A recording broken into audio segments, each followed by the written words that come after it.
Nosotros hoy tenemos una ventaja, que es la siguiente, que están todas las fórmulas establecidas. Vos tenés desde una fórmula oficial que está encabezada por Scioli y Consanini a una fórmula presentada por la izquierda que encabeza, por ejemplo, Altamira, porque la izquierda tiene varias fórmulas.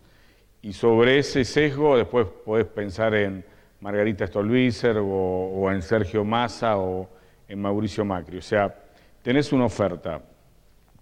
Si vos planteás el escenario desde una perspectiva absolutamente económica, por lo menos a partir de las charlas que yo tengo con los candidatos o su equipo de asesores, ninguno está planteando un cambio brusco en la economía, ninguno. O sea, si ustedes piensan que a partir del 10 de diciembre se va a levantar automáticamente el cepo, o va a haber un pago directo a los buitres, o se va a relanzar el Mercosur, o va a haber una modificación en la flotación sucia del tipo de cambio, o van a dejar de emitir, o van a achicar el déficit fiscal, la verdad no piensen en eso porque nadie lo está pensando, porque el problema básico que tienen hoy los candidatos a presidentes que tienen chance de acceder al poder a partir del 10 de diciembre es no tener conflicto social.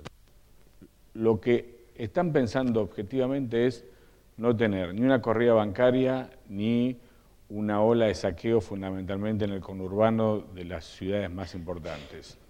Y la única forma de garantizar eso es que al principio el status quo económico continúe, porque cualquier variable que se modifique puede producir cualquiera de los dos efectos que les estoy planteando. O una corrida bancaria ante la imposibilidad de saber qué va a pasar con los ahorros o con los dólares, o pasar de los pesos a los dólares, o una situación incierta frente a la decisión de, por ejemplo, dejo de emitir en los niveles que emite el gobierno y entonces tengo que variar el sistema de subsidios. Y como tengo que variar el sistema de subsidios, las tarifas públicas van a subir a los niveles que deberían estar para garantizar a las empresas cierto nivel de inversión y que las empresas funcionen de verdad en un mundo capitalista y no en un sistema protocapitalista. Entonces, en ese contexto, si sirve como dato, no hay ningún proyecto, ningún paper, ninguna opinión que plantee exactamente lo contrario. Lo cual, esto te pone en una situación compleja. ¿Por qué? Y si les gustan los ejemplos, puestos a la distancia, te pone en un mismo escenario que de la Rúa en el 1999, porque todos en ese momento coincidían en la descripción del fenómeno. Lo que yo les cuento a ustedes como descripción del fenómeno, todos coinciden, pero la solución de la Rúa fue continuar, y la solución de cualquiera de los candidatos que tienen chance para llegar al poder, en principio es la de continuar, y luego, cuando observen de qué manera pueden ir modificando ciertas variables de economía a partir de su pensamiento, sus decisiones de poder o sus alianzas corporativas, sobre eso van a empezar a tocar las variables. O sea que si necesitan un escenario pensando en sus inversiones, en su vida cotidiana, en su familia, consideren que va a ser muy difícil que haya algún cambio brusco de acá a abril, mayo del año que viene. No, porque el que llega tiene que entender el monstruo, porque ninguno de los que llega está en la cocina del poder. Pueden estar más cerca del poder, pueden entender cómo algún factor de poder mira lo que es la economía real. Pero vos únicamente entendés lo que pasa cuando llegás a la Casa de Gobierno, pedís los papeles de verdad y entendés cómo funciona la botonera. Y eso te lleva meses. Y una situación tan compleja desde el punto de vista económico te va a llevar más meses todavía, mucho más meses. Ahora, eso es respecto a la economía. Al margen de eso, vos tenés una serie de temas que sí o sí tenés que resolver. Y la verdad que hoy ningún candidato a presidente te plantea públicamente y con algunos matices en privado qué va a hacer. Les hago una enumeración de memoria que ni siquiera intenta ser una nómina exhaustiva de los temas. Vos tenés, sobre 5 jueces en la Corte, tenés 3, de los cuales uno que es Fight, 4, de los cuales uno que es Fight, seguramente el 10 de diciembre, el 11, principio de enero, va a renunciar. Por lo menos es el compromiso que asumió él en la reunión con sus colegas en la Corte para quitarle presión a la Corte. Entonces, el nuevo gobierno tiene que resolver quiénes son los 2 futuros miembros de la Corte. En la mejor hipótesis para el gobierno, una elección buenísima de Scioli y Zanini, el gobierno nunca va a tener mayoría para aplicar sus propios candidatos. No va a tener. Vos necesitas una mayoría especial, que son las 2/3 partes de los miembros, no la va a tener. Ni Scioli si gana, y menos aún Macri o Massa si ganara. No lo tienen. O sea que ahí ya tenés un problema político. Decidir cómo va a ser la integración de la Corte Suprema. Ese es un tema. Sigo en el Poder Judicial.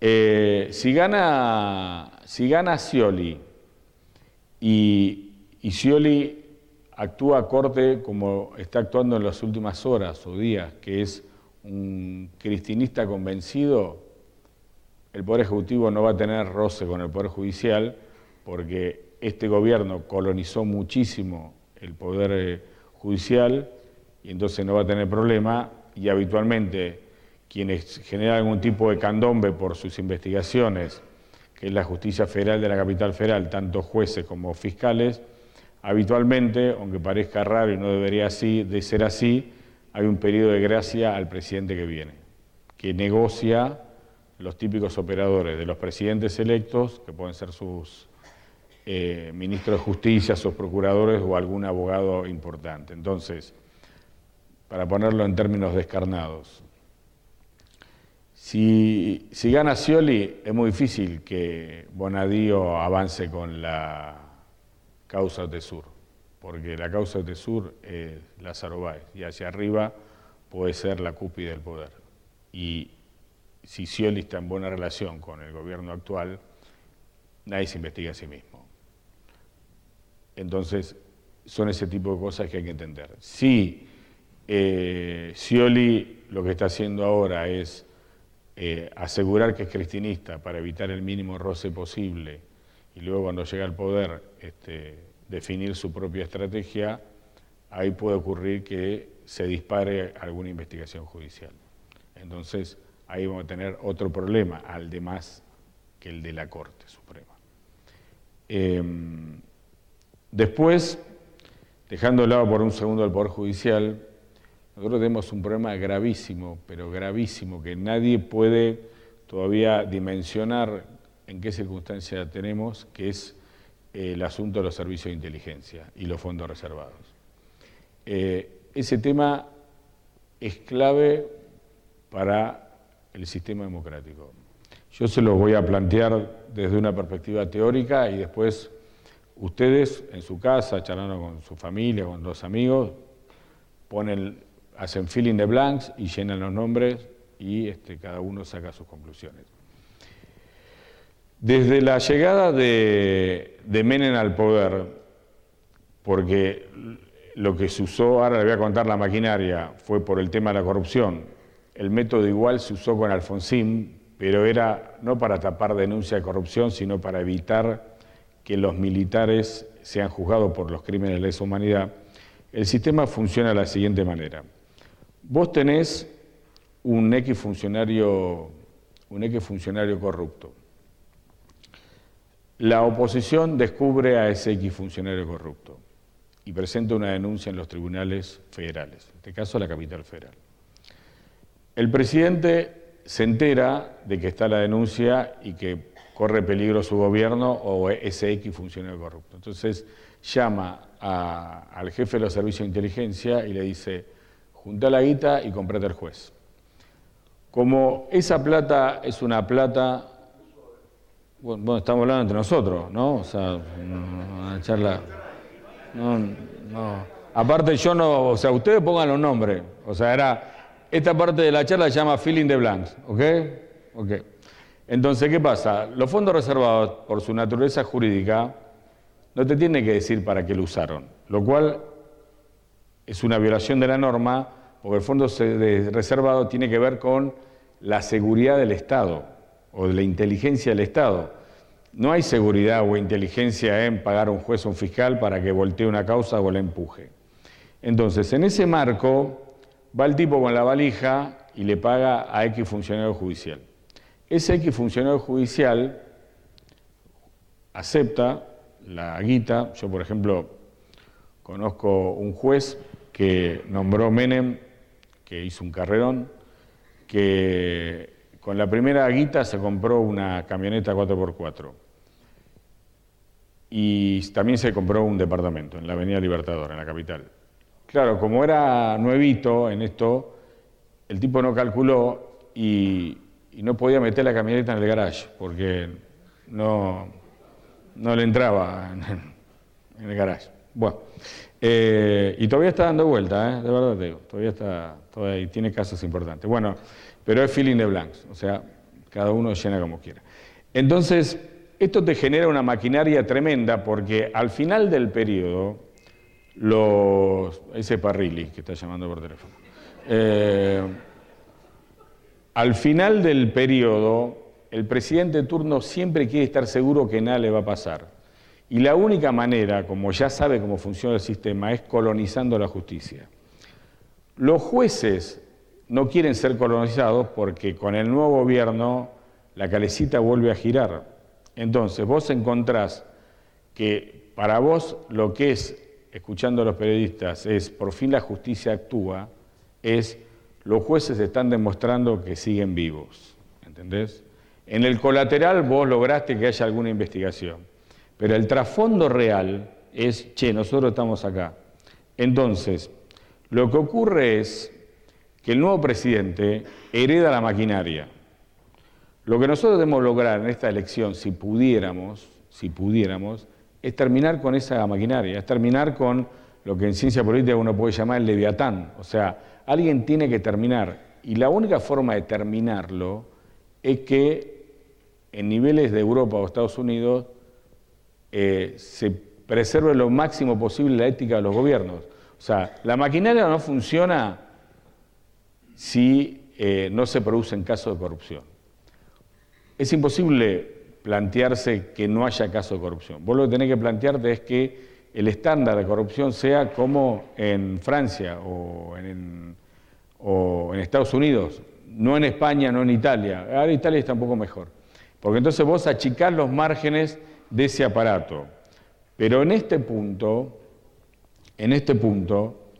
si vos me preguntás a mí, para el común de los mortales, la clave de lo que viene es la economía, y tienen razón, la clave es la economía. Ahora, en el mismo rango tenés que poner los servicios de inteligencia, el aparato judicial y los fondos reservados, porque si nosotros no terminamos con eso, es decir, si aquellos que llegan no entienden que hay que matar ese leviatán, porque el sistema, si no, cada día se va a volver más putrefacto, la verdad que todos estamos en peligro y ya no va a importar la economía, porque va a haber estallado todo, absolutamente todo.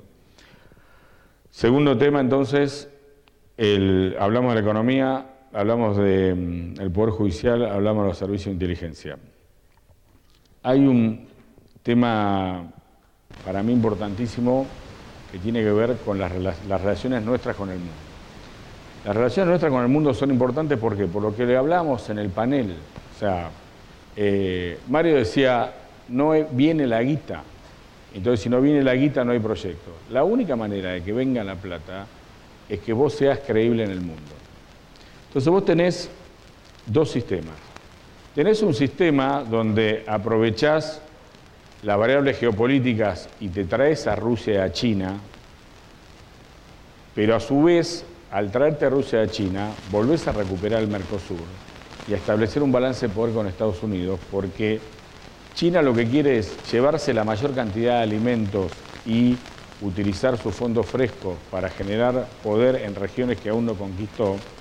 Y Rusia está buscando nuevos socios a partir de que invadió un país y se quedó con una parte de ese país que es Ucrania, y tanto Estados Unidos como Europa han generado una barrera política y económica muy importante. Entonces, yo no digo que no tengamos relaciones con China y con Rusia. Yo lo que digo es que tengamos relaciones, pero no olvidemos a lo que es el mundo más cercano nuestro, que es el Mercosur fundamentalmente, México, Estados Unidos y Europa. Y eso hoy no lo tenemos.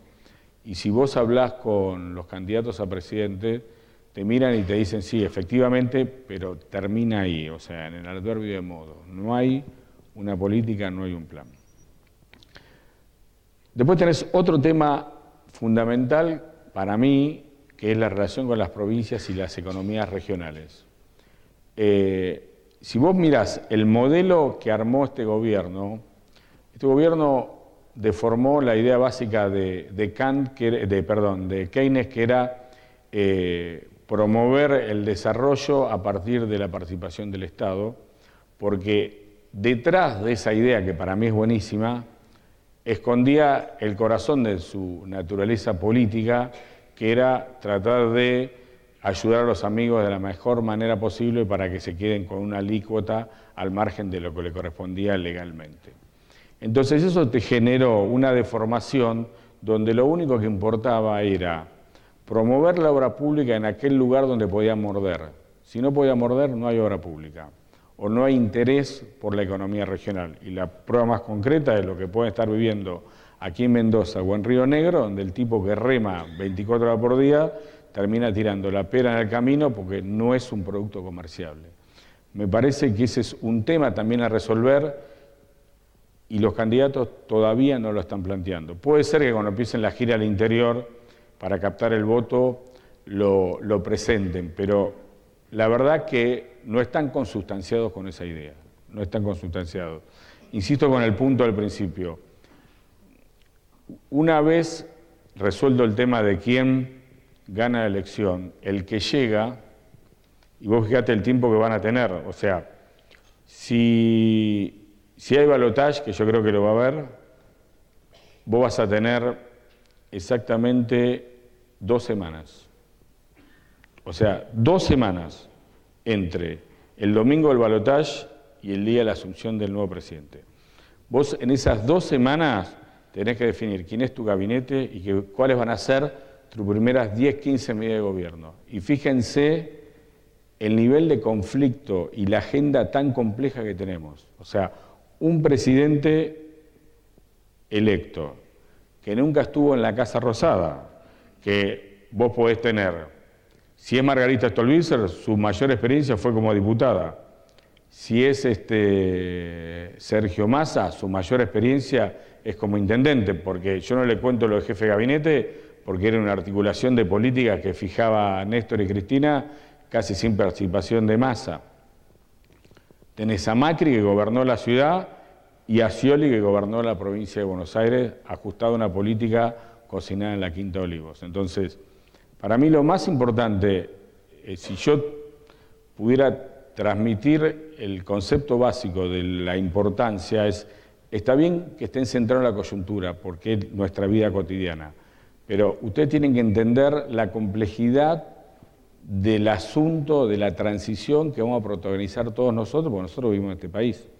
O sea, ustedes tienen que entender cómo va a ser la relación, por ejemplo, entre Scioli y Zanini. O sea, detengámonos un minuto en ese tema, para después ir a una situación aún más compleja, que puede ser una transición Macri-Cristina o una transición Massa-Cristina. Detengámonos un minuto en lo que es la principal preocupación hoy respecto a cómo puede ser una transición de Cristina dejando el poder y planteando un gobierno de Scioli.